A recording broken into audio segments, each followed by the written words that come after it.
Assalamualaikum warahmatullahi wabarakatuh. Alhamdulillah, alhamdulillahilladzi 'allamal insan 'allama ma lam ya'lam. Asyhadu an la ilaha illallah wahdahu la syarikalah al-khaliqul ma'bud wa asyhadu anna sayyidana Muhammadan abduhu wa rasuluh as-sadiqul mahmud. Ballagha risalah wa addal amanah wa nasahal ummah wa tarakahum ala mahajjatil bayda kitaballah wa sunnata rasulih. Allahumma salli wa sallim ala sayyidina Muhammad wa ala alihi wa sahbihi ajma'in. Amma ba'du, rabbi shrah li sadri wa yassir li amri wahlul 'uqdatam min lisani yafqahu qawli. Subhanaka la ilma lana illa ma 'allamtana innaka antal alimul hakim. Al-Fatihah. Anna Allah yaftahu alaina futuhal arifin wa yufaqihuna fid din wa yarzuquna kamal ikhlas wal yakin. Bismillah ruahil ulama ila amilin wa masyayina fid din wa waliday hadirina fi hadzal masjid wa ila jami' man awqafa ammalahum fi bina'ihi wa ta'mirihi wa ila al-muallif hadzal kitab syai'ulillahi lahumul Fatihah. A'udzu billahi minasy syaithanir rajim. Bismillahirrahmanirrahim. Alhamdulillahi rabbil alamin. Arrahmanir rahim. Maliki yaumiddin.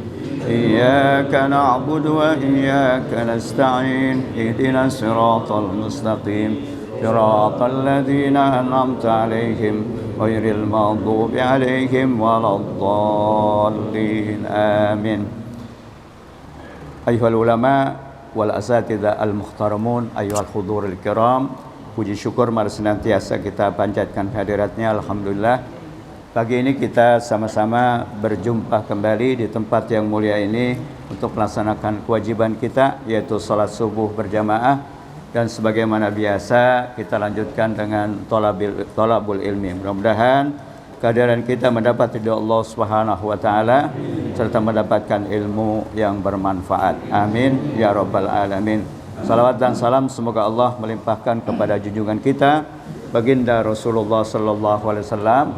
Mudah-mudahan kita dapat mengikuti sunnah-sunnahnya baik dalam beribadah maupun dalam bermuamalah, karena hanya dengan mengikuti sunnah-sunnahnya lah kita berada di jalan yang diridhai Allah Subhanahu wa taala. Itulah yang menjadi dambaan kita orang-orang yang beriman. Hadirin jamaah yang dimuliakan Allah Subhanahu wa taala, pada pertemuan 2 bulan yang lalu ya. Mohon maaf, pada bulan lalu saya ada kegiatan di Pulau Bintan jadi nggak bisa hadir. Pagi ini kita akan lanjutkan kajian kita pada surat An-Nisa. Kita sudah sampai pada ayat 12 yang menjelaskan secara rinci tentang hukum faraid, tata cara pembagian warisan. Pagi ini kita akan lanjutkan dengan ayat berikutnya, yaitu ayat 13, firman Allah Subhanahu wa taala, a'udzubillahi minasyaitonir rajim. Bismillahirrahmanirrahim. Tilka hududullah wa may yuti'illaha wa rasulahu yudkhilhu jannatin tajri min tahtihal anharu khalidina fiha wa dzalikal fawzul azim. Jadi setelah Allah menjelaskan beberapa ayat sebelumnya tentang tata cara pembagian harta warisan atau yang kita sebut dengan tirkah atau tarikah, maka kemudian ayat berikutnya menjelaskan, yaitu tilka hududullah. Tilka ay al-ahkam al-mazkurah. Al-ahkamul mazkurah min amril yatama wa ma ba'dahu. Ya, demikianlah hukum-hukum yang telah diuraikan, yang telah disebutkan, telah dikemukakan. Tentang apa? Yaitu tentang mengurus harta anak yatim. Kemudian juga setelah itu tentang warisan. Nah, itu semua adalah hududullah. Kalau secara harfiah, hudud artinya dari haddun. Zamannya hudud artinya batasan. Maksudnya adalah syara'i'uhu allati haddaha li ibadihi liya'malu biha wala ya'tadauha atau wala ya'taduha. Jadi maksudnya hududullah itu, ini namanya tafsir. Kalau secara harfiah tadilah batasan-batasan Allah, tapi secara tafsir yang dimaksud batasan-batasan Allah itu syara'i'uhu. Syara' itu jamak dari syariah. Maksudnya syariat-syariat Allah yang ditetapkan buat hambanya, kita manusia, untuk apa? Liya'malu biha, untuk kita amalkan. Yang disebutkan tadi, baik bagaimana cara kita mengelola, mengurus anak yatim, maupun bagaimana seandainya ada harta warisan yang ditinggalkan oleh orang-orang tua kita atau keluarga kita, bagaimana cara pembagiannya, pendistribusiannya kepada ahli waris.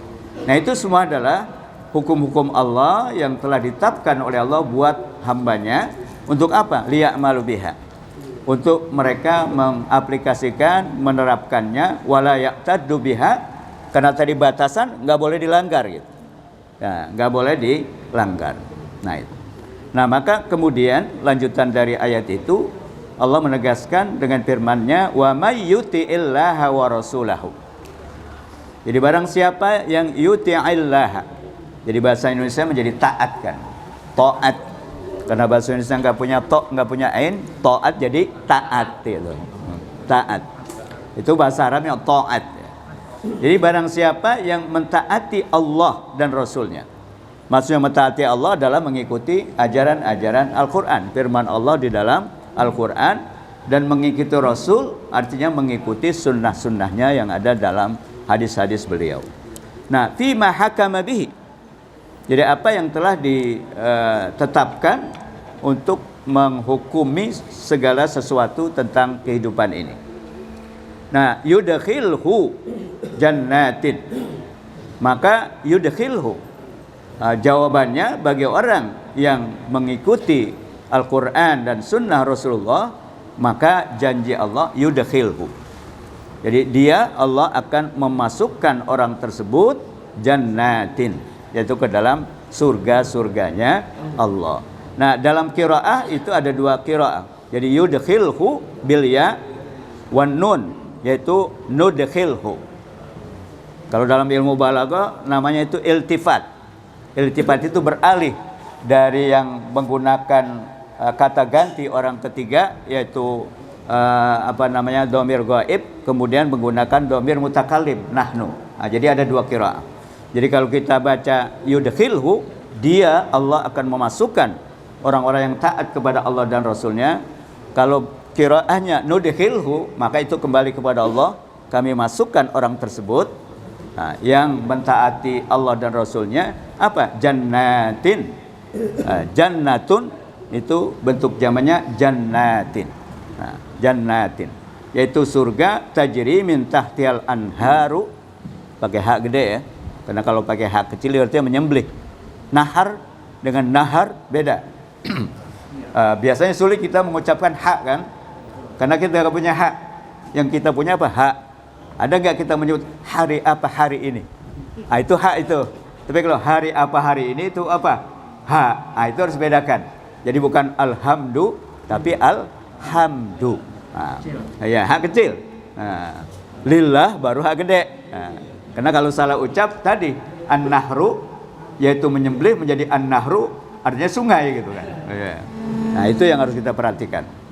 Jadi jannatin tajri min tahtiyal anharu.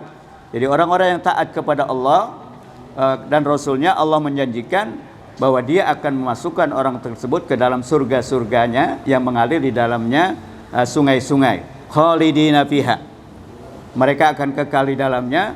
Wa dzalikal fawzul azim. Maka kondisi semacam itulah orang-orang yang disebut memperoleh kesuksesan, keberhasilan yang agung, al-fawzul azim. Jadi ukuran orang itu sukses atau gagal itu bukan di dunia, tapi kesuksesan dunia itu ya sementara gitu. Tapi kesuksesan yang abadi adalah ketika orang diselamatkan oleh Allah Subhanahu wa taala dari siksa api neraka karena ketaatannya kepada Allah dan Rasul, kemudian dimasukkan ke dalam surga. Itulah yang disebut dengan al-fawzul azim. Kita sering mendengar firman Allah Subhanahu wa taala. Kalau lagi ada takziah, sering dibacakan ayat itu. Kullu nafsin dha'iqatul maut. Wa innama tuwaffawna ujurakum yaumal qiyamah. Faman zuhziha anin nari wa udkhila jannata faqad faza. Nah, ini bentuk kata kerjanya. Kalau tadi fauz masdarnya. Wa mal hayatud dunya illa mataul ghurur. Jadi setiap yang bernyawa pasti akan mati. Jangan sampai situ doang baca ayatnya. Kalau itu semua orang juga percaya kan. Tapi lanjutan ayat itu yang membedakan kita orang beriman dengan orang-orang ateis, orang-orang komunis. Yaitu apa? Wa innama tuwaffawna ujurakum yaumal qiyamah. Sesungguhnya kalian akan dibalas, akan diganjar amal perbuatan kalian itu bukan di dunia. Dunia itu ya sementara balasannya. Tapi yang abadi adalah nanti yaumal qiyamah. Disitulah ditentukan orang itu sukses atau gagal. Yaitu apa? Faman zuhziha anin nari, barang siapa yang diselamatkan oleh Allah dari siksa neraka karena amal solehnya, karena ketaatannya kepada Allah dan kepada Rasulnya, wa udkhilal jannata, kemudian dimasukkan ke dalam surga, faqad faza, itulah orang yang sukses, itu orang yang berhasil, itulah orang yang meraih kemenangan. Kemudian di ujung ayat itu Allah jelaskan, jangan kita terlena dengan kehidupan dunia ini yang dengan gemerlapannya. Maka Allah katakan, wa mal hayatud dunya illa mataul ghurur. Ingat manusia, jadi kehidupan dunia sedikit memperdaya kita, lupa kita bahwa kita akan tinggalkan, sehingga tidak menyisihkan apa yang kita miliki. Padahal yang kita sisihkan dari harta kita itulah yang menjadi bekal kita. Oleh karena itu, maka dalam ayat ini disebutkan bahwa orang yang diselamatkan oleh Allah dari siksa api neraka karena ketaatannya kepada Allah dan kepada Rasulullah, maka itulah orang yang sukses. Wa dzalikal fawzul azim. Yaitu buat siapa? Nah, tadi orang yang taat kepada Allah dan Rasulnya. Dan sebaliknya, ini selalu dibandingkan dua hal gitu supaya orang lebih ingat gitu. Yaitu apa? Wa may ya'sillaha wa rasulahu wa yata'adda hududahu yudkhilhu naran khalidan fiha walahu adzabum muhin. Jadi orang bisa membandingkan nih. Kalau tadi sisi positif, kalau orang yang patuh dan taat kepada Allah dan Rasulnya akan masuk surga dan kekal di dalamnya, dan itulah kesuksesan yang abadi. Di sisi lain, sebaliknya adalah wa may ya'sillaha. Ya'si dari asa ya'si, masdarnya maksiyah. Jadi bahasa Indonesia menjadi apa? Maksiat kan? Kenapa? Karena kita nggak punya ain, nggak punya sod kan? Jadi maksiyatun menjadi maksiat. Nah, ain diganti dengan kaf, kemudian sod dengan s, atau sin. Jadi wa may ya'sillaha. Jadi barang siapa yang maksiat kepada Allah dan Rasulnya, apa? Ya tadi melanggar aturan Allah. Itu namanya maksiat. Wa yata'adda hududahu. Kemudian melampaui atau melanggar atau menabrak batasan-batasan Allah. Apa tadi batasan Allah? Ya syara'i'ahu. Itu syariat-syariat Allah, aturan-aturan Allah, undang-undang Allah. Barang siapa yang melanggar itu, maka Allah mengancam yudkhilhu naran khalidan fiha. Maka Allah akan masukkan orang yang melanggar aturannya, yang maksiat kepadanya dan kepada Rasulnya, akan dimasukkan ke dalam neraka khalidan fiha, mereka kekal di dalamnya. Nauzubillah min dzalik. Nah, di sini juga sama tadi. Yudkhilhu, qiraah yang pertama, qiraah yang kedua nudkhilhu. Yaitu kalau yudkhilhu tadi ikuti struktur yang ada, artinya ketiga tunggal yaitu maksudnya Allah. Kalau nudkhilhu itu ada mutakallim. Mutakallim ma'azan nafsi, yaitu menggunakan dhamir nahnu, berarti kami, kata Allah. Naran khalidan fiha walahu adzabum muhin. Dan kemudian orang tersebut akan mendapatkan fiha ay fi jahannam adzabun muhin. Azab itu adalah siksa, muhin itu jadi bahasa Indonesia ihana, itu artinya hina, siksa yang sangat menghinakan dia, merendahkan dia. Dzu ihanatin, yaitu orang tersebut berarti dia hina. di mata Allah dan juga di mata hamba-hamba Allah Subhanahu wa taala. Ru'ya fil dhamir fil ayatain lafz min man waffa khalidina maknaha, yaitu di situ ada digunakan dhamir yang sesuai dengan khalidina, yaitu makna khalidina beserta maknanya. Kemudian berikutnya itu ayat yang ke-14. Jadi kita bisa simpulkan dari ayat yang ke-14 itu, pertama bahwa Allah menegaskan dalam ayat ini bahwa apa yang dijelaskan tentang bagaimana kita peduli kepada anak yatim, bagaimana kita mengelola harta anak yatim, bagaimana kita peduli kepada anak yatim, itu yang pertama. Kemudian yang kedua, beberapa ayat yaitu menjelaskan tentang hukum faraid yang harus kita patuhi dan kita taati. Dan yang ketiga, Allah menjelaskan bahwa orang yang patuh kepada Allah dan Rasulnya, mereka akan sukses, yaitu dengan dimasukkan ke dalam surganya Allah yang berbagai kenikmatan ada di dalamnya. Kemudian sebaliknya, orang yang maksiat, yang melanggar aturan Allah, baik tadi dalam pengelolaan anak yatim atau tentang hukum faraid dan hukum-hukum yang lainnya, maka Allah ancam orang tersebut akan dimasukkan ke dalam neraka yang sangat menghinakan orang tersebut. Nauzubillah min zalik. Kemudian berikutnya, wallati ya'tinal fahisyata min nisaikum fastashhadu alaihinna arba'atan minkum fa in syahidu fa amsikuhunna fil buyuti hatta yatawaffahunnal mautu au yaj'alallahu lahunna sabila. Ini beralih kepada hukum yang lain, karena surat An-Nisa ini banyak sekali mengandung hukum, ya. Nah, yaitu masalah apa? Wallahi. Ini dari allati, alladzina. Kalau perempuan banyak lai, kalau satu allati. Nah, maksudnya apa? Jadi mereka, maksudnya kaum wanita, ya'tinal fahisyah, yaitu asalnya mendatangkan, maksudnya melakukan perbuatan yang keji. Fahisyah. Apa itu fahisyah? Ditafsirkan ke sini az-zina, yaitu perbuatan zina, itu disebut fahisyah. Innahu kana fahisyatan wa maqta wa sa'a sabila. Nah, jadi pertama diingatkan oleh Allah Subhanahu wa taala bagaimana wanita-wanita yang melakukan perbuatan zina. Jadi wallahi ya'tinal fahisyah.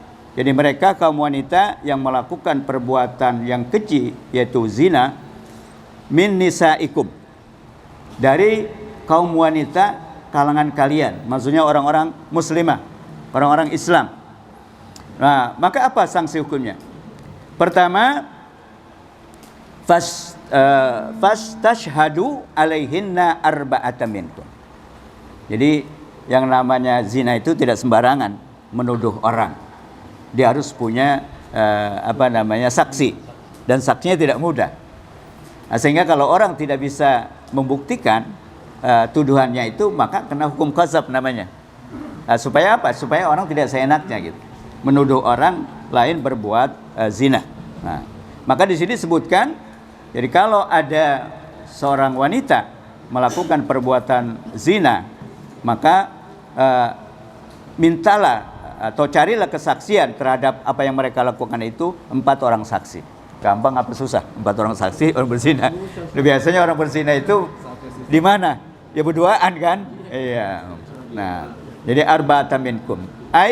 Itu juga 4 orang min rijalikum. Jadi minkum itu min rijalikum, dan juga al-muslimin, yaitu saksinya dari kalangan orang-orang Islam. Nah, fa in syahidu, kalau terbukti bisa diwujudkan 4 orang saksi dari kaum laki-laki itu, baru dah apa? Kena sanksi hukum. Nah, yaitu apa? Fa amsikuhunna fil buyut.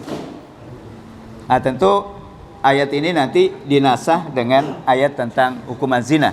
Jadi sebelum turun ayat az-zaniyatu waz-zani fajlidu kulla wahidin minhum mi'ata jaldah.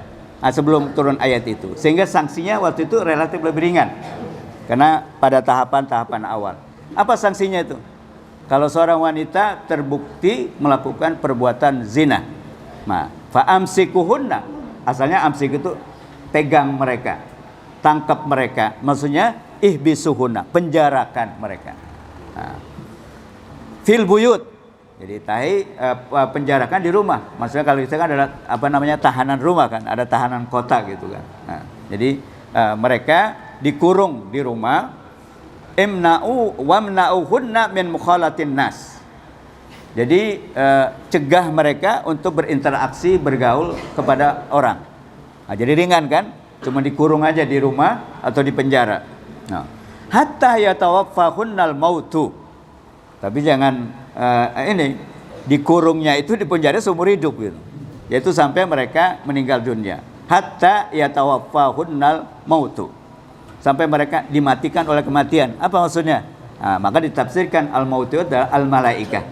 Sampai malaikat menyambut nyawa mereka. Itu artinya hukumnya seumur hidup, tapi di rumah, tahanan rumah. Nah, ini sebelum turun ayat tentang zina yang langsung, hukuman yang orang berzina. Jadi relatif ringan. Tapi ringannya seumur hidup gitu. Nah, cuma di rumah enak gitu kan. Ya, seumur hidup gitu. Nggak enaknya seumur hidup gitu. Au ila an yaj'alallahu lahunna sabila, kecuali atau Allah memberikan kepadanya jalan keluarnya, ai tariqan ilal khuruj minha, yaitu jalan keluar dari masalah itu. Umiru bidzalika awal al-Islam. Jadi hukuman wanita yang berzina seumur hidup ditahan di rumah itu adalah pada fase pertama Islam. Karena kita tahu ada beberapa hukum yang penerapan hukumnya secara gradual, secara bertahap. Misalnya masalah minum-minuman keras kan, itu tidak sekaligus. Innamal khamru wa maisru wa azlam rijsum min amalil syaitan.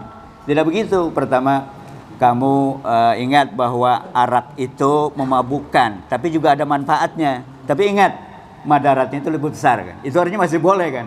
Kemudian berikutnya, kalau kamu mau sholat jangan minum minuman keras. Tapi artinya sebelum sholat masih boleh kan. Tapi terakhir baru tegaskan, innamal khamru wal maisir wal azlamu rizun min amali syaitan fajtanibuhu. Udah nggak ada ampun lagi kalau itu. Nggak ada ampun. Lah begitu juga tentang hukuman zina. Jadi hukuman zina pertama itu awal-awal Islam ya seperti itu tadi. Wanita dikurung seumur hidup di rumahnya. Nah, summa ja'ala lahunna sabila bijaldil bikri. Nah, ini. Nah, setelah itu ada solusi ayat berikutnya turun, yaitu kalau mereka yang berzina itu, kalau dia masih al-bikr, bikr itu lawannya athaib, yaitu masih perawan, belum pernah nikah. Apa hukumannya? Ya masih ting-ting katanya. Itu hukumnya relatif lebih ringan. Yaitu seperti dalam ayat firman Allah, az-zaniyatu waz-zani fajlidu kulla wahidin minhuma mi'ata jaldah. Cuma 100 kali cambukan. Ringan apa berat itu? Kalau di Bandung tadi seumur hidup kan tapi ya bijal itu kalau belum nikah. Kalau belum nikah namanya ghairu muhsan. Dia masih gadis, masih ting-ting. Maka itu mi'ata. Jadi kemudian selain itu watagrimuha aman. Kemudian tagrib itu diasingkan dari gharib itu asing. Maksudnya diasingkan. Ya sekarang asingkan itu ya penjara gitu. Ya setahun. Jadi plus penjara 1 tahun. Warajmul muhsina. Warajmul muhsana. Sedangkan kalau yang udah pernah nikah berzina, maka hukumannya apa? Rajam kan? Apa itu rajam? Ditakholin, ditimputin dengan batu sampai meninggal dunia. Nah, nauzubillah min dzalik. Jadi berat gitu. Berat banget gitu. Ya berat, tapi karena itu akan merusak semua tatanan kan. Jadi perzinahan itu merusak semua tatanan dalam Islam. Ada di situ masalah perwalian kan, ada di situ masalah warisan, masalah berbagai macam. Kalau terjadi perzinahan dan lahir seorang anak, wah itu akan problem besar. Karena semua terkait dengan masalah nasab itu, sehingga hukumannya tegas. Inilah yang disebut dengan maqasidus syari'iyah. Jadi Allah menurunkan syariat itu ya untuk menjaga 5 hal. Nah, antara lain itu menjaga keturunan. Oleh karena itu ayat-ayat tentang itu sangat tegas, menghilangkan akal, mempermainkan agama, merampas harta orang lain, merampas diri orang lain atau membunuh, termasuk nasab ini. Jadi masuk kategori maqasidus syari'iyah yang sangat dilindungi dan ayatnya jelas. Nah, meskipun di Indonesia nggak diterapkan hukum semacam ini penting kita terus kaji, kita telaah supaya paling tidak kalau hukum positif tidak menghukum seperti itu, paling nggak buat diri kita orang Islam menjadi benteng gitu. Jangan berzina. Kenapa? Ya begitu tadi hukumannya. Kalau di dunia nggak dihukum, di akhirat pasti kena. Nah, itu bedanya orang Islam dengan orang di dunia. Di dunia kan yang penting dia terbebas dari bukti-bukti segala macam, bebas dunia beres kan. Di pengadilan kita kan, yang penting dia punya pengacara hebat, bisa orang yang salah menjadi benar, sebaliknya orang yang benar menjadi salah. Maka kemarin 10 hakim agung itu dikena itu ya. Nah, iya ini dah. Belum lagi nanti ada apa yang disebut dengan apa namanya persekongkolan jahat di dalam pengadilan itu. Itu saya kira hal-hal semacam ini maqasidus syariah yang 5 ini meskipun enggak diterapkan di negara kita, tetap kita harus baca supaya jadi benteng buat kita, keluarga kita, supaya jangan terjadi itu. Karena yakinlah bahwa apa yang kita lakukan meskipun tidak dihukum di dunia, di akhirat pasti dihukum. Lebih baik dihukum di dunia kan sebenarnya, di akhirat bebas gitu kan. Nah, itu yang harus kita perhatikan. Jadi jangan mengatakan, ngapa sih hukum ginian pakai dikaji segala macam diterapin, enggak. Nah, itu jangan begitu. Nah, kita orang Islam wajib percaya ini. Itulah yang membedakan kita dengan orang-orang lain. Nah, kemudian wafil hadis lima bainal had qala khudhu anni khudhuwan anni qad ja'alallahu lakunna sabila. Jadi contohlah ala kalian apa yang aku terap dalam penerapan hukum tadi masalah hukuman zina ini. Kemudian sebaliknya, jadi bukan hanya perempuan aja yang dihukum, ya laki juga kan tadi. Cuman memang kalau kita baca ayat tentang hukum itu didahulukan perempuannya kan, yaitu apa? Az-zaniyatu waz-zani fajlidu kulla wahidin minhuma mi'atal jaldah. Disebutin siapa dulu? Perempuan dulu, karena itu yang seringkali menyebabkan laki-laki tergiur sehingga melakukan zina dengan pakaiannya yang apa namanya tidak menutup aurat, mini segala macam. Nah, itu yang menyebabkan laki-laki mata keranjang itu melakukan perzina. Makanya disebutkan apa? Perempuan dulu. Beda ketika mencuri. Didahulukan laki-laki dulu kan? Apa itu? As-sariqu was-sariqatu faqta'u aydiyahuma jazaa'an bima kanu yaksibun. Karena yang korupsi itu yang pada ditangkap itu kebanyakan laki-laki perempuan.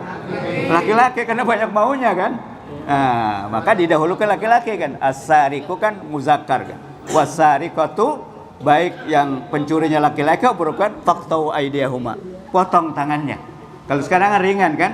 Sehingga orang enggak bosan-bosan. Namanya KPK begitu keras kan? Tetap aja ada kan? Bukan ada lagi banyak gitu kan? Nah, kenapa? Karena nggak percaya dengan ini, ayat ini. Nah, ini yang menjadi cara bagaimana kita bisa mengendalikan diri meskipun nggak diterapi negara kita.